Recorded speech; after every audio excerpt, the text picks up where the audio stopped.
시청자 여러분 안녕하십니까? 돈 되는 부동산 바이온 대표입니다. 네, 함주원입니다. 네, 오늘 방송은 세법에 대해서 좀 알아볼 텐데요. 지금 탄핵 절차가 진행 중에 있습니다. 아직 아무것도 확정은 되지 않았지만 만약에 내년에 대선을 다시 하고 정권 교체가 된다라고 했을 때는 굉장히 큰 변화가 일어날 거라고 생각을 해볼 수 있겠습니다. 그래서 오늘은 과거 문재인 정부 시절에 그런 세법에 대해서 알아보고요. 우리가 어떻게 대응을 해야 될지 전문가이신 함주원 이사님의 말씀을 들어볼 수 있도록 하겠습니다. 이사님, 그러면 취득과 보유세에 대해서 좀 설명을 해주시죠. 네, 먼저 이제 취득세부터 이제 간략하게 시청자분들이 이해하기 편하게 제가 이제 설명을 해드리도록 하겠습니다. 우선 취득세 부분을 한번 보게 되면은 이 취득세죠. 지금 다주택자 이제 취득세 중과 이렇게 이제 적혀 있는데요. 과거 같은 경우는 이제 기존이라고 되어 있죠. 1주택에서 3주택까지는 취득세 부분이 1에서 3%까지만 내면 됐었습니다. 그리고 4주택 이상일 때가 4%의 취득세만 납부를 하면 됐었고요. 근데 이게 강화가 이제 됐는데요. 어떻게 강화가 됐느냐? 지금 이제 조정 대상 지역이 있고 비조정 대상 지역이 있습니다. 이렇게 쭉 이렇게 주택수가 늘어가면 늘어갈수록 이 세율표 자체가 굉장히 또 이제 크게 올라간다라고 보시면 될 것 같은데요. 세율표 보시면은 이렇게 이제 1주택일 때는 1에서 3% 동일하게 이제 올라가고 2주택부터는 조금씩 틀려집니다. 비조정 대상 지역일 때가 이제 1에서 3%, 그리고 이제 3주택 넘어갈 때가 8%에서 12% 이렇게 이제 취득세가 중과가 되고요. 그 다음에 조정 대상 지역일 때는 2주택부터 취득세가 이제 올라가기 시작하죠. 그래서 조정 대상 지역 내에 주택을 이제 구입을 하실 때에는 그만큼 이제 중과가 들어가기 때문에 취득세 부담이 어쩔 수가 없는 부분이다. 이렇게 이제 이해를 하고 이제 넘어가시면 될 것 같은데요. 그러면은 이 취득세 부분이 앞으로 어떻게 변할지가 또 이제 또 관건이 되겠죠, 대표님? 네, 그렇습니다. 조정지역과 비조정지역이 차이가 엄청나게 큰데요. 조정지역이 어디죠? 조정지역 같은 경우도 이제 강남 3구라든가 네. 용산 지역이 대표적이죠, 지금은. 네. 조정지역의 다주택자가 되면 엄청난 세금 폭탄을 맞게 되고 있는 게 현실인데요. 민주당 대표인 이재명 대표의 그런 얘기를 좀 살펴보겠습니다. 이재명 대표가 집권을 하게 되면 취득세 완화는 사실상 물 건너간다라고 보여지고요. 인터뷰 기사를 보시면 부동산 투기, 국가의 존망을 걸고 반드시 막아야 할 망국지병이다라고까지 말할 정도로 부동산 투기, 다주택자에 대한 그런 규제가 심해질 수 있다라고 생각이 되고요. 다음에 보유세는 어떻게 되죠? 네, 보유세에 대해서 이제 설명을 조금 해드리면은 우선 보유세 같은 경우는 이제 재산세하고 이제 종부세로 나눠지겠죠. 재산세 같은 경우는 어쨌든 내가 주택을 갖고 있으면, 부동산을 갖고 있으면 재산세는 납부를 해야 됩니다. 근데 보유세 같은 경우는 내가 재산이 많지 않는 이상은 납부를 안 해도 되겠죠. 근데 어쨌든 보유세를 이제 납부하시는 분들을 위해서 제가 이제 설명을 조금 해드리면은 보유세 중에서도 이제 종부세 관련해서 설명을 해드리도록 하겠습니다. 여기 처음에 이제 현행이 나와 있죠. 현행 같은 경우는 문재인 정권 이전의 세율표라고 보시면 될 것 같아요. 요게 이제 요렇게 나와 있죠. 그 다음에 개정이 된 부분이 바로 이겁니다. 문재인 정부 때 바뀐 부분이 바로 개정이 된 부분이고, 요 증가가 된 부분이 표시가 되어 있는 거고요. 그 다음에 요거 같은 경우는 이제 일반이라고 나와 있는데 1주택이신 분들, 1주택이신 분들이 일반 세율표를 적용을 받는 거고요. 그 다음에 여기 3주택 이상, 그 다음에 조정 대상 지역 내에 2주택이신 분들의 경우는 여기서 중과가 들어갑니다. 그만큼 세율표가 조금 더 이제 상향이 된다라고 보시면 될 것 같은데, 보통 이제 여기 현행이 그 전에 시행했던 거고, 개정은 역시 문재인 정부 때 개정이 된 부분이고, 증가 부분이 이렇게 나와 있는 겁니다. 근데 여기 이제 3주택 이상이거나 조정 대상 2주택을 갖고 있으신 분들의 경우는 그만큼 세율표가 증가가 되기 때문에 이 보유세 중에서도 종부세 부분이 굉장히 이제 부담스러울 수밖에 없었다.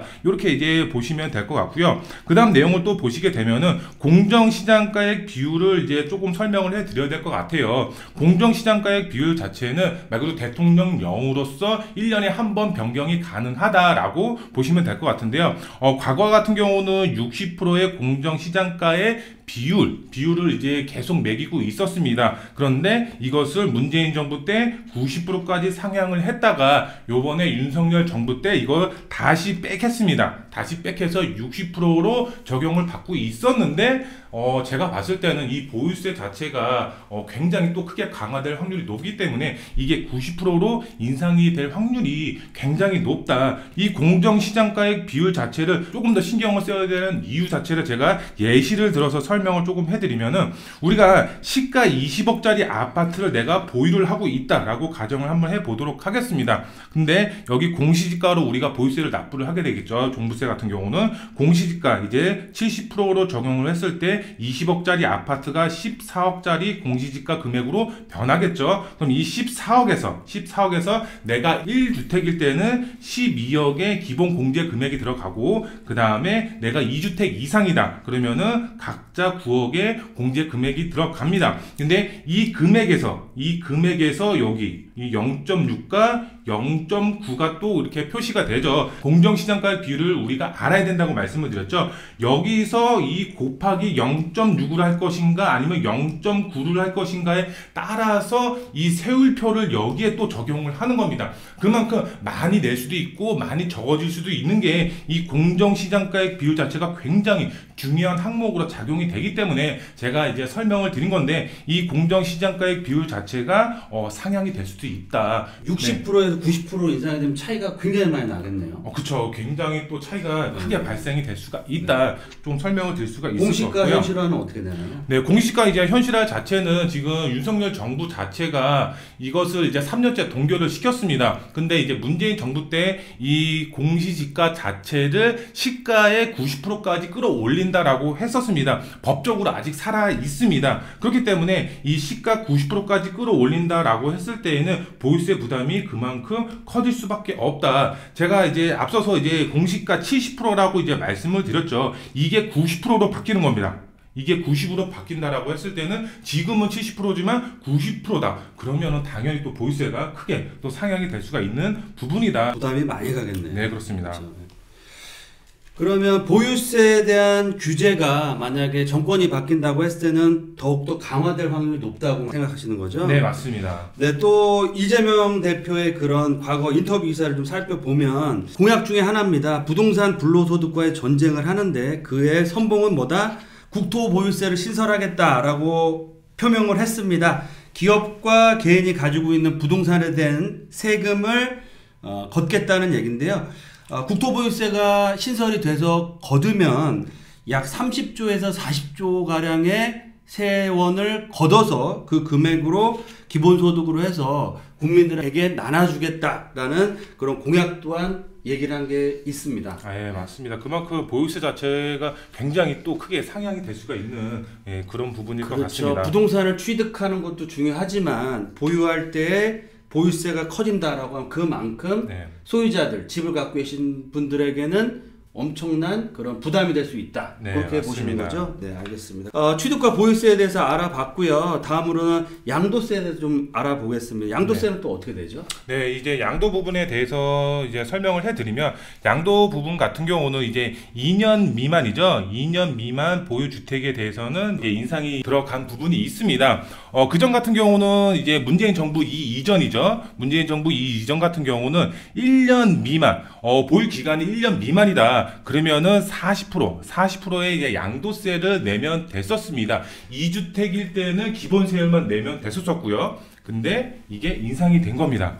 몇 프로 됐죠? 1년 이하일 때는 70%까지 인상이 됐고요. 그 다음에 2년 미만 보유할 때는 이제 60%까지 인상이 됐었습니다. 그리고 그 다음에 기본 세율을 적용을 받는다. 이렇게 이제 보시면 될 것 같고요. 그 다음 내용을 또 보시게 되면은 이 양도세 중과죠. 이 문재인 정부 때 첫 도입이 됐었습니다.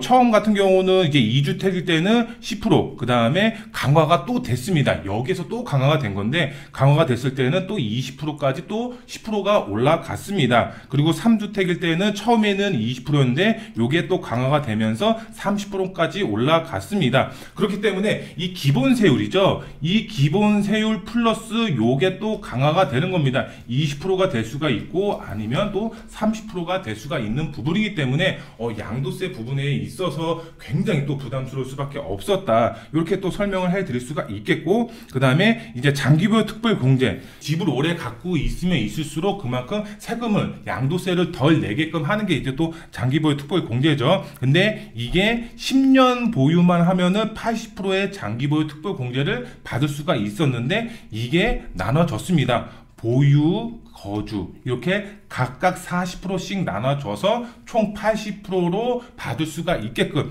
그전에는 보유만 하면 됐었는데 이제는 무조건 거주까지 해야지만 장기보유 특별공제를 받을 수가 있게끔 변했다. 이렇게 이제 설명을 해드릴 수가 있겠습니다. 그 얘기는 투자 목적으로 집을 사는 거에 대해서는 세금을 때리겠다. 네, 맞습니다. 실거주를 하는 분들 10년 네. 정도라고 하면 장기적으로 평균적으로 우리가 주택을 매입해서 10년 정도가 보유기간이라고 봤을 때 그 기준으로 말씀하시는 거죠? 네, 맞습니다. 네. 양도세율 강화에 대해서는 또 어떻게 됐나요? 이제 양도세 세율 자체가 강화가 됐는데 보시면은 최대 5억 초과 42%의 기본세율 양도세가 이제 나왔었는데 이게 10억 초과 45%가 신설이 된 겁니다. 그만큼 10억이 초과가 됐을 때 이제 45%의 기본세율 자체가 적용이 된다. 이렇게 이제 설명을 해드릴 수가 있겠고요. 여기에 맞춰서 이제 앞으로 어떻게 변할지 이것도 이제 간략하게 제가 설명을 해드리면은, 지금 이제 시장 자체가 공급 자체가 상당히 부족하죠. 그래서 앞으로 제가 봤을 때는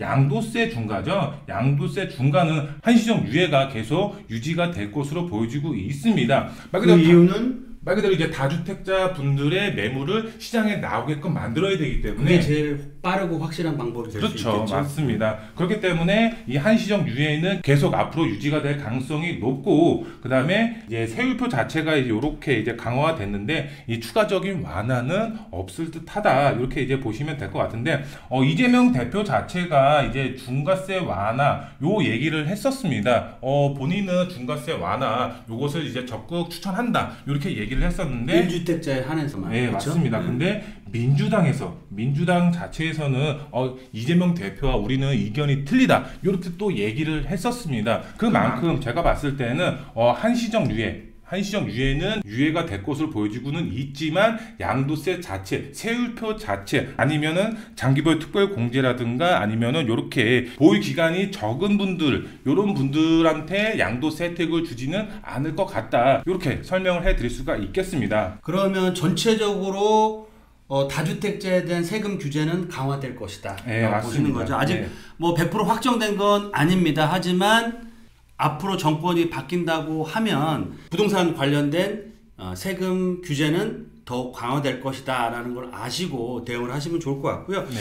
그러면 한미사님, 이렇게 부동산 세금이 강화되게 되면 우리가 어떻게 준비를 해야 될까요? 세금적으로 많이 강화가 되면은 상당히 부담스러울 수밖에 없는데, 제가 오늘 시청자분들에게 말씀을 드릴 요 내용 자체는 3주택까지는 완벽하게 세금적으로 유리하게 끌고 갈 수가 있는 방법에 대해서 시청자분들에게 이제 설명을 해드릴 예정인데요. 지금 보시면은 이제 서울 기준으로 봤을 때 조정 지역이 있고 비조정 지역이 있습니다. 이 두 지역의 세금적인 부분이 틀리기 때문에 이것을 이제 활용을 하고 투자의 방향이라든가 실거주의 방향을 잡으시면은 굉장히 좀 유리하게 끌고 갈 수가 있을 텐데요. 제가 설명을 해 드리도록 하겠습니다. 우선 우리가 아파트 거주주택이 있다라는 가정하에 이제 투자 요렇게 2주택, 3주택의 이제 세금적인 세팅 방법에 대해서 설명을 해 드리도록 할 텐데요. 우선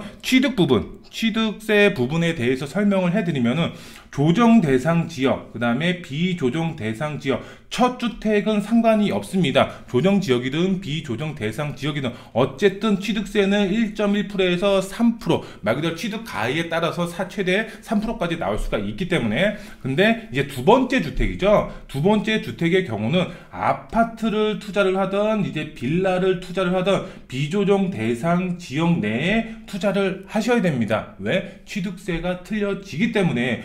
조정 대상 지역 같은 경우는 2주택부터는 8%의 취득세가 나오기 때문에 그만큼 부담이 될 수밖에 없습니다. 하지만 비조정 대상 지역 내에서는 취득세가 1.1%에서 3%의 취득세가 나오기 때문에 아파트든 빌라든 둘 다 상관이 없다. 이렇게 이제 설명을 해 드릴 수가 있겠고, 그 다음에 마지막 이제 세 번째 주택이 이제 중요한데요. 이때는 무조건 빌라로 투자의 방향을 세워야 된다. 이렇게 이제 설명을 드릴 수가 있겠는데요. 이때는 이제 조정 대상 지역, 비조정 대상 지역 상관이 없습니다. 24년 이후에 준공이 된 주택을 사시면 되고, 아니면은 주택임대 사업자를 활용을 하시면은 취득세 부분에 대해서는 1.1%에서 이제 3%의 취득세를 납부를 하실 수가 있다. 원래는 3주택부터는 12%의 취득세가 나옵니다. 굉장히 부담스럽죠. 조정 대상 지구 내에 기준으로 봤을 때. 근데 이게 1%까지 다운이 되기 때문에 우리는 3주택은 무조건 빌라로 취득을 하시면 유리하게 끌고 갈 수가 있겠고요. 그 다음에 이제 보유세를 이제 설명을 해 드리도록 하겠습니다. 보유세 중에서도 이제 종부세죠. 종부세 같은 경우는 인별 과세라는 걸 시청자분들 알고 계셔야 됩니다. 뭐 취득세라든가 양도세 같은 경우는 이제 세대 내 구성원 자체의 통합 합산입니다. 하지만 종부세는 말 그대로 인별 과세로 들어가기 때문에 개개인으로 들어간다. 요것을 이제 알고 접근을 하셔야 될 것 같은데, 그러면 이사님, 그러면 종부세를 좀 덜 내려면 공동명의 하면 좋겠네요. 그쵸. 1주택일 때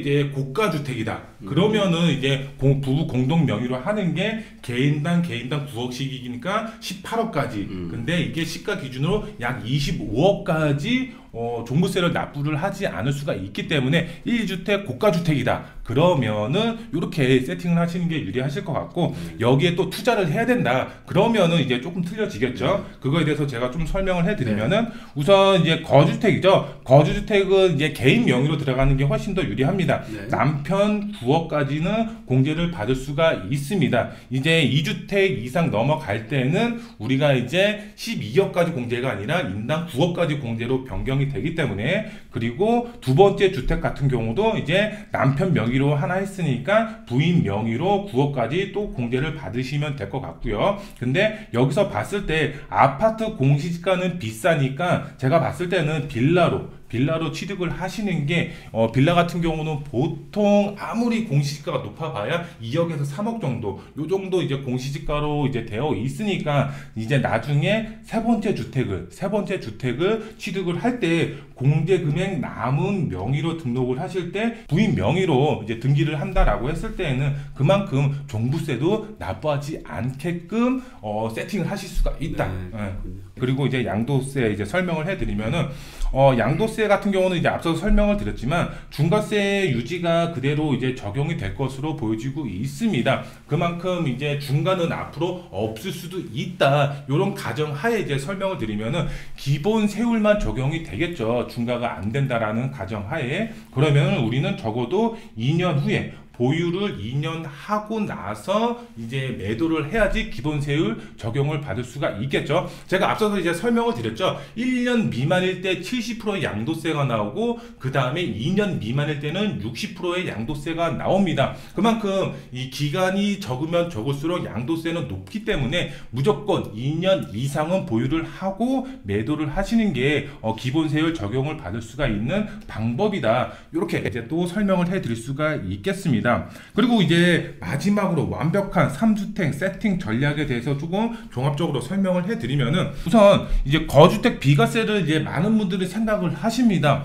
내가 여기 안에서 상급지로 또 넘어가고 싶으신 분들도 분명히 있으실 겁니다. 그런 분들의 경우는 이 투자주택이죠. 투자주택, 2주택, 3주택을 그냥 빌라로 투자를 하시고 주택임대 사업자를 등록을 하시면은 거주택 비과세 특례를 받으실 수가 있습니다. 제가 얼마 전에 이제 업로드를 해드렸죠. 6년 단기죠. 6년 단기 임대 등록이 살아났습니다. 그렇기 때문에 이 6년 단기 임대 등록을 빌라 2주택 3주택을 등록을 하시고 거주택 비과세 특례를 받으실 수가 있다. 요렇게 세팅을 하시면은 취득세, 보유세, 양도세 모두 혜택을 보시면서 투자를 하실 수가 있다. 이렇게 이제 설명을 드릴 수가 있겠습니다. 네, 그럼 정리를 좀 해보겠습니다. 그러면 1주택이다 라고 하면 두 분이 이 공동 명의로 해서 내가 투자할 수 있는 집을 살 수 있는 범위 내에서 가장 좋은 집을 한 채 사는 게 가장 좋고요. 그렇죠? 네, 맞습니다. 그리고 내가 추가적으로 주택으로 투자를 하겠다라고 하면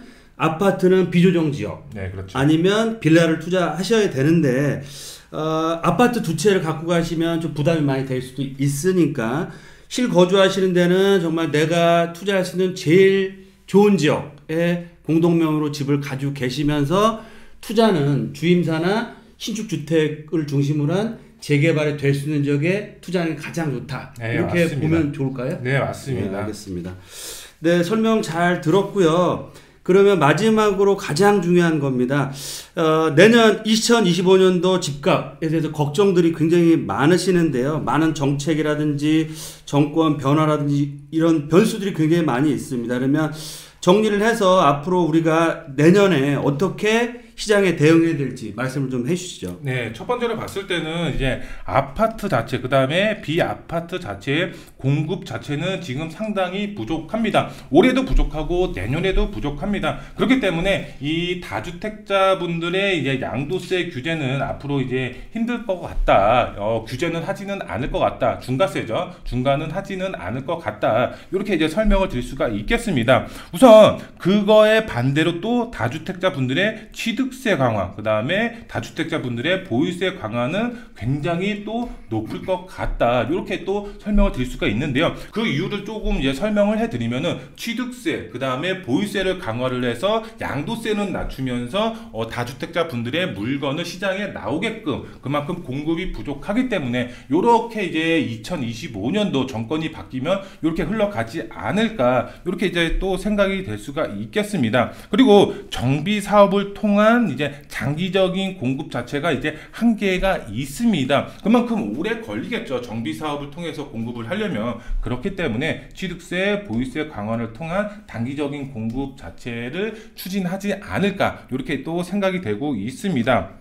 그리고 두 번째로 봤을 때는 똘똘한 한 채가 아닌 똑똑한 두 채, 세 채의 전략이 필요한 시점이다라고 보시면 되겠습니다. 완벽한 회피 전략 제가 설명을 해드렸죠. 3주택까지는 취득, 보유, 양도, 그 다음에 거주택 비과세 특례를 받을 수가 있는 주임사 활용 방법까지 제가 설명을 해드렸습니다. 그렇기 때문에 수익은 크게 가져가시고 세금은 적게 내는 3주택 전략, 시청자분들 잘 생각을 하고 투자의 방향 세우시면 좋을 것 같고요. 그 다음에 이제 마지막으로 봤을 때는 민주당, 그 다음에 이재명 정권 잡으면 제가 봤을 때는 법 자체가 정말 입맛대로 쉽게 바뀔 수가 있습니다. 현 정권이 아니라 이제 전 정권이었죠. 문재인 정권 때 법 자체가 정말 획획 바뀌었습니다. 아무리 이제 법을 막으려고 해도 막을 수가 없었죠. 그만큼 법 자체가 정말 획획 바뀌기 때문에 그거에 맞춰서 시청자분들은 준비를 하셔야 됩니다. 준비를 하면은 수익은 볼 수가 있고, 준비를 안 하면 제가 봤을 때는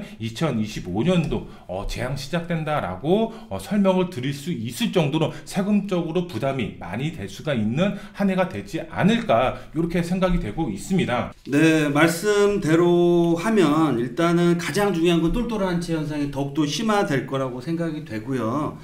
다주택자의 규제는 더욱더 강화될 수밖에 없다. 하지만 좀 우리가 수익을 볼 수 있는 방법으로는 임대사업자나 신축 그런 주택을 활용해서 향후에 서울의 최상급지의 신축 아파트를 받을 수 있는 그런 투자 방법이 좋겠다라고 보시는 거죠. 그리고 네, 맞습니다. 지금 확정되지는 않았지만 여러 가지 불확실성이 굉장히 큰 건 사실입니다. 하지만 이럴 때일수록 이런 정책의 변화, 그리고 경기라든지 수급이라든지 여러 사항들을 잘 판단을 하시고요. 부안해동 쉽게 이랬다 저랬다 하지 마시고 본인의 중심을 딱 잡으시고 시장에 대한 공부 준비를 하시는 게 좋을 것 같습니다. 그래서 저희가 특강을 좀 준비를 했습니다.